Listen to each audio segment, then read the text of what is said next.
Hey, good afternoon, everyone. We got Will here today.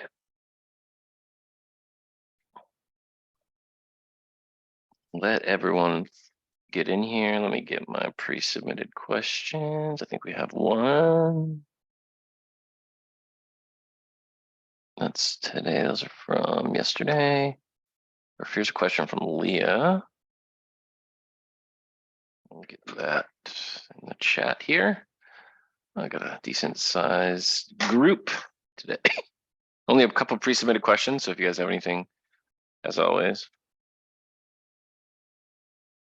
please let me know. Leah, I'll let you talk here. What makes decisions a better business rule management system than a competition? What makes rule sets a better option for data evaluation? Is it faster than normal statement rules and truth tables? Rule sets are not faster than truth tables or statement rules. I mean, they're a combination.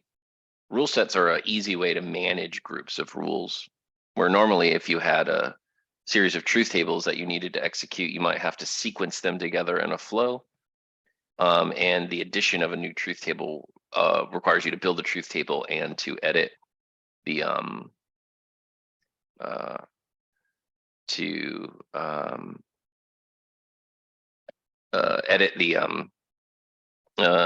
create the truth table and edit the flow. The rule set is more of an organizational piece. Like, it's not a different type of rule. It's a organizing principle that rules or flows or truth tables get sorted into. And it allows you to run lots of different types of rules with the same inputs and outputs in a flow, and organize those things much more easily than you would by having discrete rules sort of spider webbed together in a flow. And there's all sorts of other properties in terms of, rule set result data, different output types in terms of like scoring, and there's a variety of different rule set options available to you. Like if we come create a rule set really quick, where you can have the rule set and control its execution behavior. So in this rule set one, we have the ability to do there's logical data return and scoring. Of course, all the rules in a rule set share all the same input and output data, so you don't have to define those on each truth table or rule that you create. There's run modes where you can control the execution here, and then there's these types. So you can just have one level of rule set. It's just a folder full of rules or flows or truth tables, whatever, that I'll run. You can have a template with instances where you can have default rules and then particular subfolders that get executed. So you can create sort of instance or use case specific rules with shared rules. And then there's conditional rules, which lets you run rules to determine what rules to run in a very detailed way. So you can have unlimited folder nesting, and then each level of the nesting, you can run a rule to determine if the rules in that folder should be executed or not. And that way you can create quite detailed, easy to manage, and from a folder tree perspective, rules that are highly dynamic in terms of what rules get executed when or where. All right, I have another question here from Sean. Here you go, Sean. If you have any other questions about that, Leah, please feel free to dump them in the chat. We could talk about it. I'm having issues with the save action. Okay, what issues are you having? Hello. So the issue I'm having is regarding a I know I was in here yesterday, and I managed to get the user action to actually start working, and it actually appeared on my dashboard, and I was able to get that all sorted away. So that's great. The only thing is because it's an edit action, and because of that, the final step for this edit action is a save. Right. Now, because of that, I'm trying to I know that there's like a way that you could have there's like an actual sort of like save function within decisions, I believe, and I tried going under the user defined types in order to do so, and that didn't work out. Let's see. I wish I was able to. Let's see. I think I can. I'm not sure if I would be able to. Yeah, I wouldn't be able to share my screen by any means, but there was that was kind of the main thing. Is I have like a mapping step, Mhm. which so I guess I can run through the flow real quick. So starting from the start step, it goes into a get edit copy step, and Okay. that I already that one's already mapped Is this correctly. this is that thing that you and I were working on yesterday? Correct. Why do you need to get the object? You have it by default in the entity action flow. Uh, I'm sorry. Say again. We were talking about using entity action flows yesterday, right? And those things have the input to the flow by default. Like you don't have to actually fetch it. Oh, I was trying to map. I was trying to go ahead and map because the form that I have within the flow, I also had to map it since which was another issue I was having in trying to map it and trying to select from flow for each of the values. Some of them my actual data structure is not one of the places I can actually map to, which is a little annoying to say the least. Okay. I'm not sure I'm following exactly. Um, Here, let me see if I can, I guess, explain this in a. I have a form within this flow, and this Okay. form, there's some values that I would have to map to my data structure. Right. Okay. Um, However, when I go to select from flow, even though I already have I put in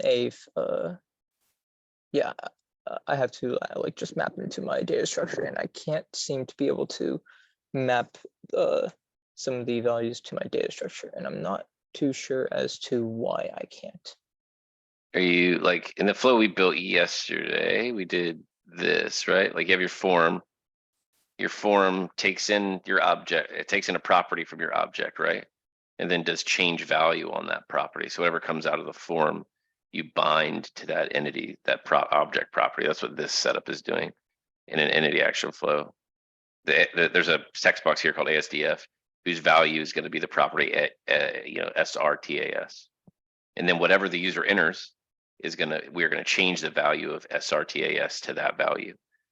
And then we pass that whole entity into this save entity step so that it accepts the edit request from the form.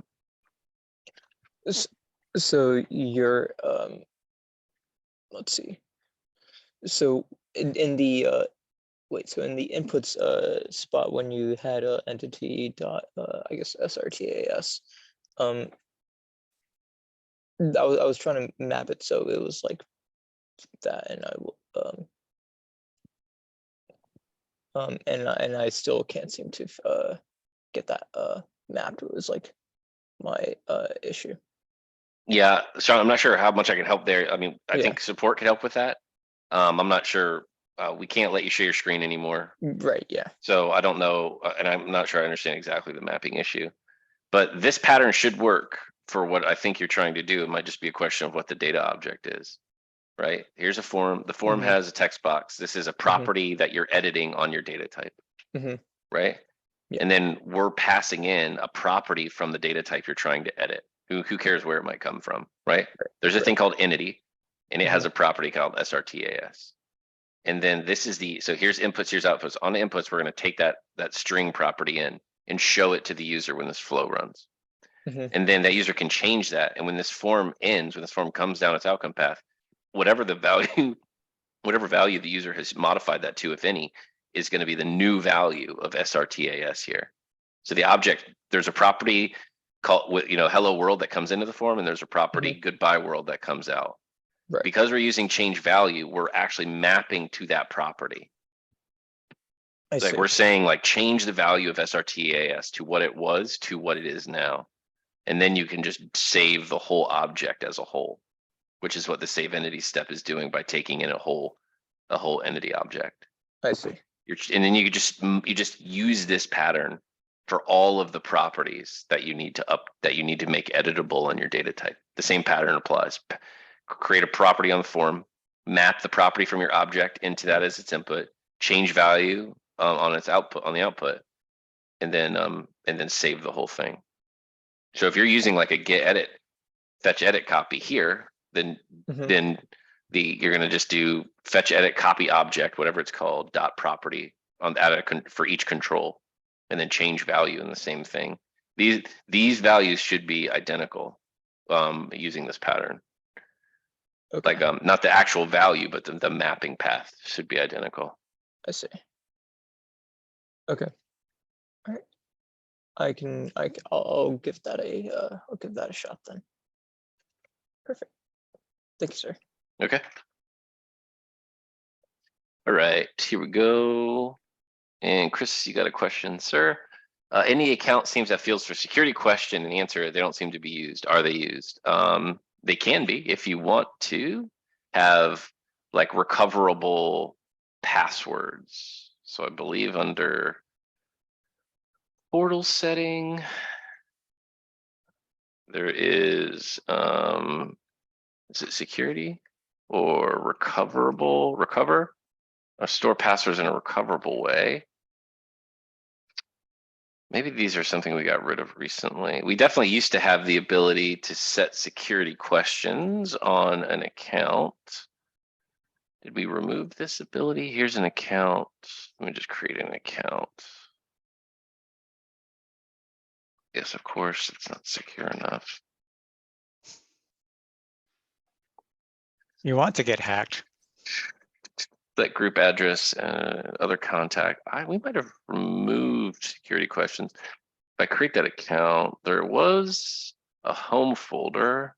Go to home folder. Home folder did have reset security questions as an action. I think we got set up account security. There you go. Okay, set up account security, where you can specify these questions. And then there's some way to use it to recover a password. Now, it should be noted these things don't work at all with single sign-on providers. So you shouldn't even be thinking about these if you're using SSO. Does this dialog get concealed if we're using SSO? It does not get concealed, but it doesn't get used for anything. It should it should not function at all with SSO accounts.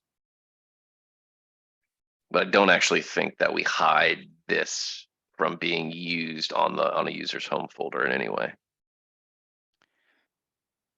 All right, that tells me that if a user wants to, they can come in here and fiddle with it, which I don't know that anyone has done that just yet, but anyway.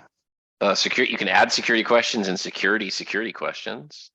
So you can if there are no security questions, that might make it hard to do anything. I have a hunch we don't have security questions. Yeah, if you really wanted to, we could try contrive a way to hide that too. We might have to find the right configuration extension. So if we go back to this home folder, we can hide actions. Like we could figure out how to hide it's probably a behavior type. So if I look at a configuration extension folder and search for home, ooh, come on. Users folder, maybe that's what it's called. Users folder.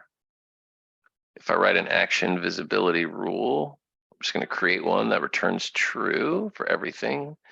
Great. If I come back here and I go to home folder, oh, still have actions. It doesn't like that. So what is this thing? This is folder ID. Let me see the behavior of this folder. If you have a need to hide this because of some security concern.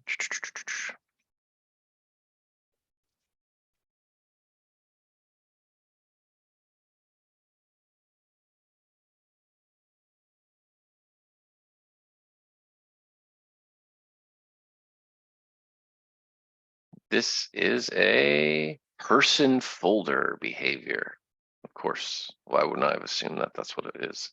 If I kind of do the same thing I did before here, let me create a configuration extension, folder action, search for person. There's person folder behavior. Let me do the same thing. I'm going to create an action visibility rule. It will have no statement, so it will always return true. I'll come back here to security accounts, right click, go to home folder. Oh, suck. No light, no love there. So maybe it needs to be a default folder, configuration folder. Let's try one more time before I give up. You could definitely delete the security question so there's no drop downs. That's doable for sure. Let's look for default folder here. Here's our default folder behavior. And we will try the same thing one more time. Action vis rule, create. Wonder if it's actually the account that, no, that doesn't make sense now, does it? That's not working either. Okay, this might become kind of special thing. I don't even know how a user gets to their home folder, honestly. Oh, they click my account. Now I think you could hide, can you hide things from this property? Yeah, not entirely certain the best way to remove that. I think if you deselect save passwords in a recoverable way, I think if this is false, I don't think security questions get used for anything. But then again, I've never actually tried to recover a password with a security question answer before. All right. Jeremy's saying that he uses AD and they don't have any, they don't see options for adding security questions. Well, yeah, we use Active Directory, but we're trying to get to SAML single sign-on, and I'm looking to try and fill some gaps, which has had me looking for what I'll call an empty field. And I was noticing that the security questions and answers are never used, but I didn't know if that's just a happy accident, if there's a good reason for it. And my conclusion now is that it's a happy accident. Yes, I think that is a good assumption. All righty. What else? Anyone else have anything else for us today? Okay, question from Leah. Let me post this for everyone to see. Do they run on parallel process or can they be set to run on threading? I know they have execution order. Does this mean it's the same processing wise? You can control the parallel processing of a run rule set step by using like run flows for list. It's not something specific to the rule set itself.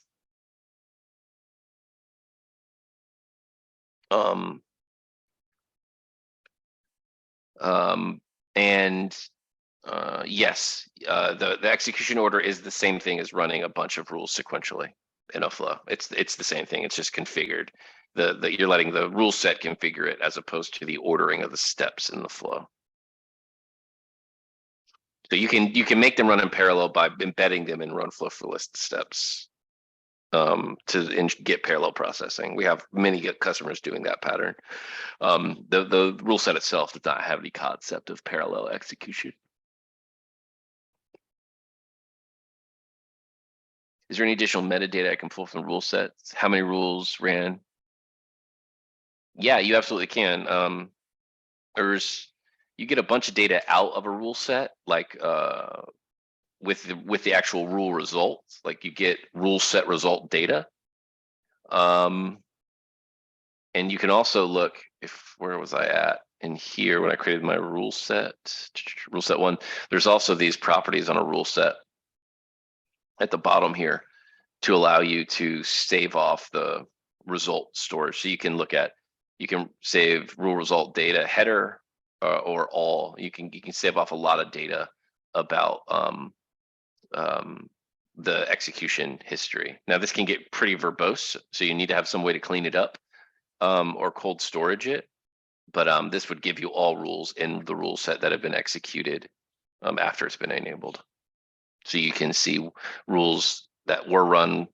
I believe you can even store rules that were not executed by you clicking true here.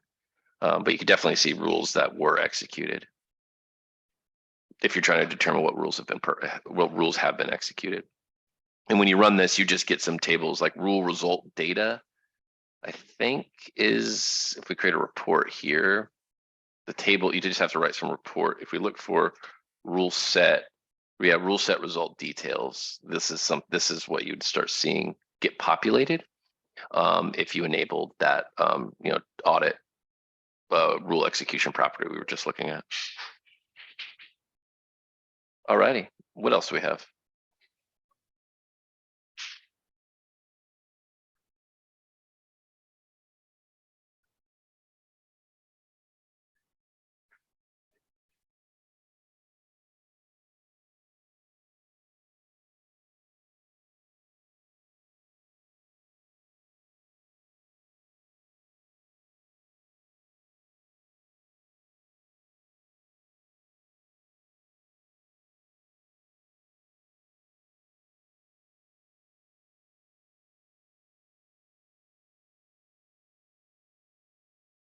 Okay, all right, that looks like pretty small group, Jay. Sort of last call here. Anyone has any other questions?